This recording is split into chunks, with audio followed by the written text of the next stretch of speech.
All right, so JP has pretty much calmed down. I'm expecting at least some campaign for the last week of the swimsuit. The summer event. Uh, Probably an evocation, just like it's been for like the last couple events. They always add in something for the last week. I really hope it's like half AP for interludes and rank ups, because then I'll actually get a whole lot of sync words for like little apple cost, like just using what I got from the last lotto. If not, I still gotta get enough quartz to try to get Chloe, and that's it's either gonna be miserable because it's gonna burn all my quartz, or maybe I'll get lucky. Smile, maybe there's some hope. But something I didn't get to do because I went on vacation was talk about the rank ups. So I will be happy to re-review some of these servants. We're gonna I already did I think it was just Raiko. It might have only been Raiko. So let's actually get started and talk about the servant that started off this summer with a motherfucking bang. Like, holy shit.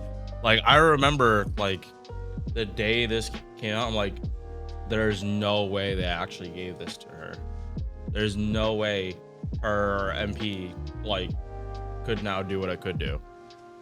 But that was also before Chloe came out, and now every servant can do it. But Salter doesn't need Chloe. That's the big difference. She does not need her, and she can still hit Black Grail damage now.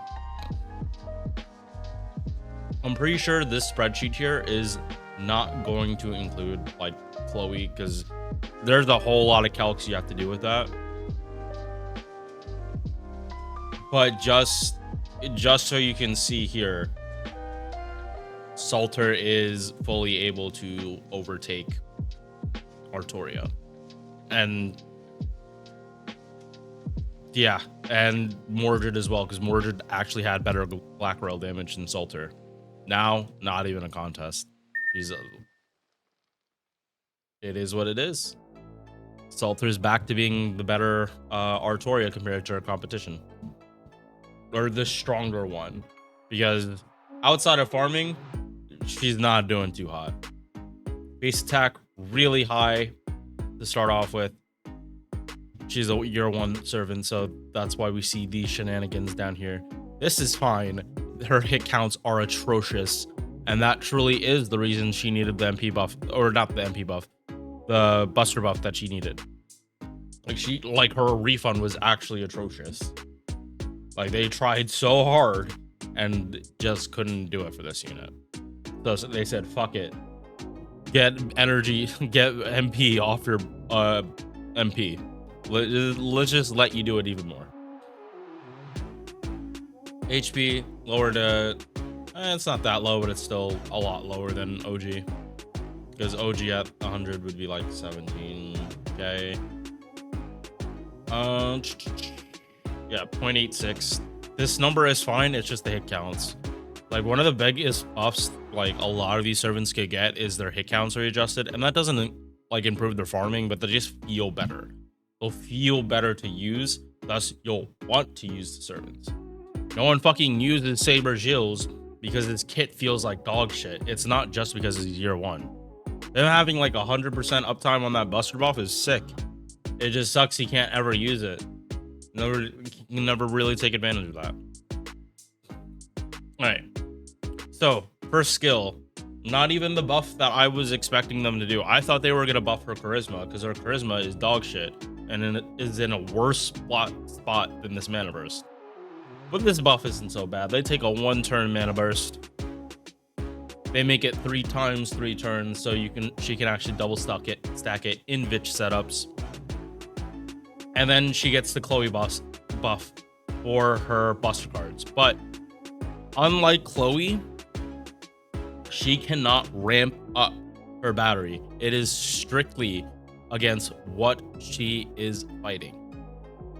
Chloe, you can kind of face card a little before you MP to get a little bit of a bigger battery. But since you're Buster farming, that's not going to matter unless you don't kill what you're fighting. And if you don't kill what you're fighting, do not follow it up with buster cards, because you will ruin this for her. Like, completely ruin her farm if you try to follow up with buster cards for like the buster break chain. If you don't kill, you're gonna waste all of this and your farming is screwed. It might save you a battery in the short term, but that is a terrible idea. Also gives it ignore invincibility for 3 turns. It's a little nice to have on top. It's good for story, not so much for farming, but it's always appreciated when a unit has ignore invincibility. Always appreciated. So yes, this skill is very modern. It allows Salter to Black Grail with Double Vitch Oberon, which was before actually impossible for any servant that did not have a 50, like beyond 50. Like, if you you needed a battery that was like that, like, what was it? You needed 70% battery to be able to Black Grail Loop, or you needed a lot of refund off your MP, which is why Artoria and Mordred were able to do it. Salter, she's able to front load charge her MP instead of just the back end. As long as she's smart about how she's using her power, she's farming. Nice for me, because I actually have her on NA. If you don't have mana loading, you're kind of screwed. Like, this is definitely one of those cases where, like, if you get screwed on the servant coins, you're really screwed. I truly hope they come up with a fix for servant coins, because I don't want the solution just to whale forehead. Because, like, being asked for MP2 for limited units just so they function better is, come on. It's comes too closely like Genshin and Honkai, and I have issues with those systems. Alright, second skill has been buffed a while. She got a 20% battery and 20 star bomb. Paired nicely with her 10%, but not super huge. It's nice it's a static battery, but this is kind of just a small buff. And third skill is horrendous. They just buffed this on Lolter, Lartoria Alter. She is the only servant in the game that still has E rank charisma. Both of these have gotten it buffed, so it's 20%. It's honestly, this buff would have been easier to balance than them just putting it on this. And it's actually hilarious, because I did say, like, put something like Blaze on Artoria so that she could just be refunding everything, and they actually put it on Salter. I don't think they're gonna do that kind of buff for both Artoria and Salter. I would actually see them doing it on Artoria first. They just give her Blaze and, like, base card refund. Like, so a similar buff to this, but kind of all cards. But that's gonna be risky for them to do. Yeah, because that's gonna give Artoria, like, too much refund. Oh well, we'll see what they decide to do it. Like, Saber Artoria's charisma is not nearly as egregious as this, because when you're double stacking this, when you compare it to Gilgamesh, he gets to do basically another one of her charismas and still have half of her Salter's charisma left over. So Gilgamesh Archer's charisma, like, when you double stack it with Vitch, is literally 3.5 times stronger than this one.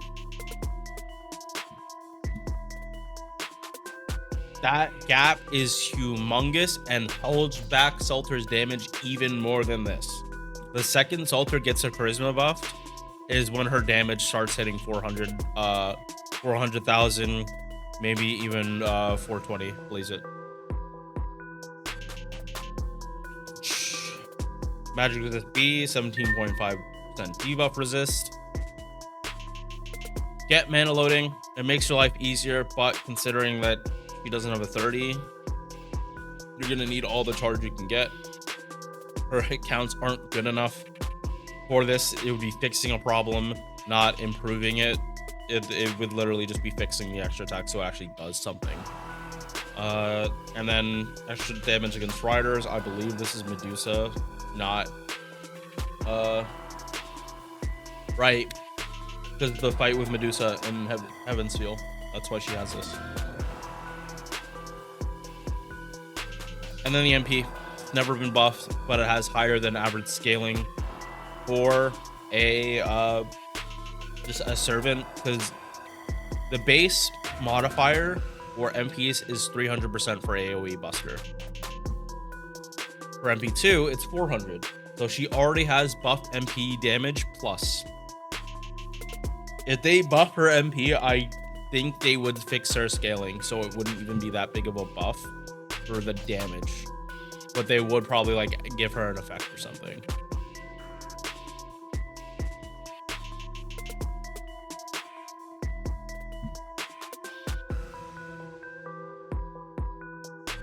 Not gonna lie, one of the reasons to use her is this Shinjuku costume. This, like, Shinjuku gave such good character development for Salter. She wasn't just corrupted saber from Heaven's Feel. She became her own character, and her relationship with Jolter is fucking hysterical. Especially like the dichotomy, because Artoria and John get along so well, and for Salter and Jolter to literally fucking hate each other's guts the way they do.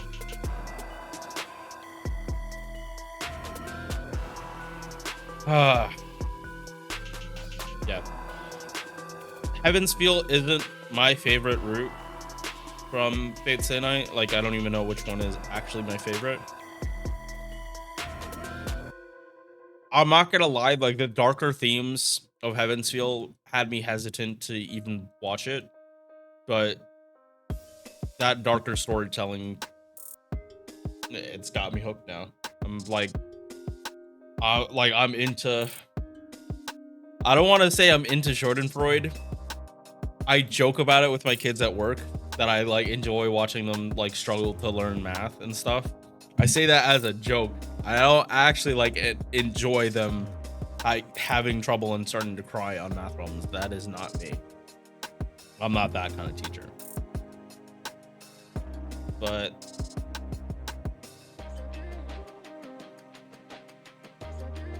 I can understand why Gilgamesh simps for this one. I can understand it. Anyway, that's enough from me. I will end this video here and get ready to start streaming. Peace. Oh, almost forgot to include the rest of it. Ascension mats, they're fine. Nothing too egregious. Skill level ups. Void Dust. And Von CE. MP damage up 30%.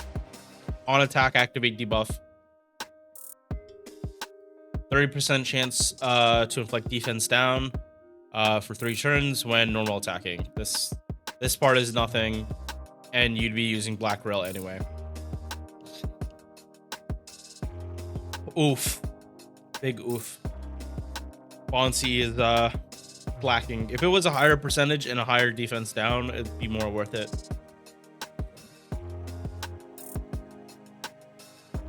Thank you for making it to the end of this video. If you enjoyed, drop a like or sub. Hope to see you in the next one. Peace.